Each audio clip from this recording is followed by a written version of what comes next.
नमस्कार। फर्स्ट बिहार झारखंड में आपका स्वागत है। मैं राहुल ओझा आपके साथ। जेडीयू पार्टी का परफॉर्मेंस इस बार बहुत बुरा रहा।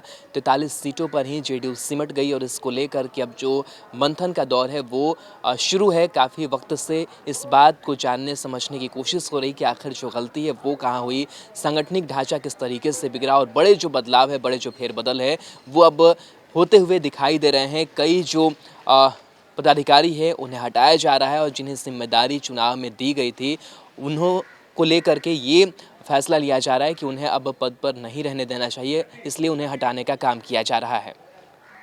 चुनाव में बेहतर प्रदर्शन नहीं करने के बाद अब जेडीयू जिला स्तर पर संगठन में बदलाव की तरफ से आगे बढ़ सकता है।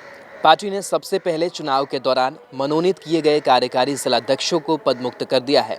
पार्टी के प्रदेश अध्यक्ष वशिष्ठ नारायण सिंह के निर्देश पर ऐसे 7 कार्यकारी जिलाध्यक्षों को पद से हटा दिया गया है जिन्हें चुनाव के दौरान जिम्मेदारी मिली थी। दरअसल इन सभी कार्यकारी जिलाध्यक्षों को चुनाव के दौरान मनोनीत किया गया था। वैसे जिला जहां पार्टी के जिलाध्यक्ष चुनाव लड़ रहे थे वहां तत्काल प्रभाव से कार्यकारी जिलाध्यक्षों का मनोनयन किया गया था और अब इस मनोनयन को निरस्त कर दिया गया है। अब यह सभी अपने पुराने पदों पर काम करेंगे। जेडीयू के प्रदेश महासचिव नवीन कुमार आर्य ने बताया कि सारण के जयप्रकाश यादव, दरभंगा के अजीत चौधरी, समस्तीपुर के दुर्गेश राय, सुपौल के राजेंद्र प्रसाद यादव, जमुई के इंजीनियर शंभू शरण, रोहतास के अरुणा देवी और ग्रामीण कार्यकारी जिलाध्यक्ष अशोक कुमार सिंह का मनोनयन निरस्त कर दिया गया है। इन जिलों के जिलाध्यक्ष विधानसभा के चुनाव लड़ रहे थे। इनमें अल्ताफ राजू, अजय चौधरी, अश्वमेघ देवी, रामविलास कामत, दामोदर रावत, नागेंद्र चंद्रवंशी और अरुण माझी शामिल थे। कई जिलाध्यक्षों को चुनाव में जीत मिली है और कई को हार का भी मुंह देखना पड़ा है।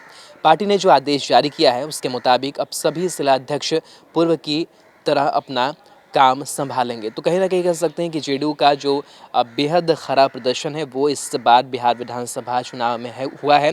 भले ही मुख्यमंत्री के तौर पर नीतीश कुमार ने कुर्सी संभाली, लेकिन जेडीयू का सांगठनिक स्तर और जो जनाधार है वो ज़रूर कम हुआ है और इसको लेकर के पार्टी में जो चिंता है वो बढ़ी हुई है कि कैसे इस चीज़ को दुरुस्त किया जाए। जो जनाधार है नीतीश कुमार का वो गिरा है और कई जगहों पर ऐसा देखा गया। बिहार विधानसभा चुनाव के जब प्रचार प्रसार में जा रहे थे नीतीश कुमार तो वहाँ पर भीड़ जो है वो काफ़ी कम हो रही थी और उस वक्त से ही संकेत स्पष्ट मिलने लगे थे कि कहीं ना कहीं जो गड़बड़ियाँ हैं वो है। साथ ही कई जो ऐसे प्रमुख चेहरे जो लगातार जीत हासिल करते हैं, सिटिंग सीट कई जो हैं वो जेडीयू हार गई। हालांकि इसके पीछे एलजेपी को कारण बताया गया। कई चीज़ें जो है बीजेपी फैक्टर को लेकर भी बातें जो हैं वो कही गई कि जो कंप्रोमाइज़ किया गया और उन तमाम चीज़ों के बावजूद पार्टी यही समझ रही है और यही इसी बात पर मंथन चल रहा है कि जो सांगठनिक मजबूती रहनी चाहिए थी वो कहीं ना कहीं कमज़ोर हुआ है।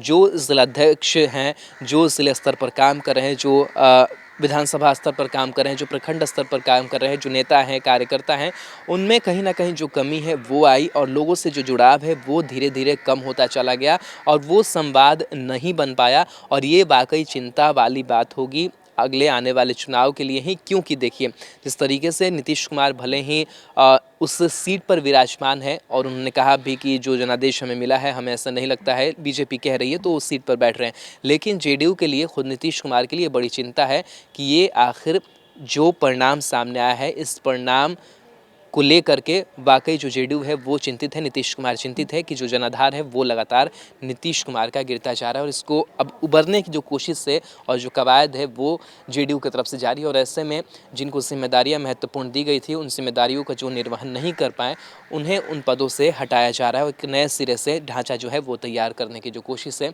वो की जा रही है।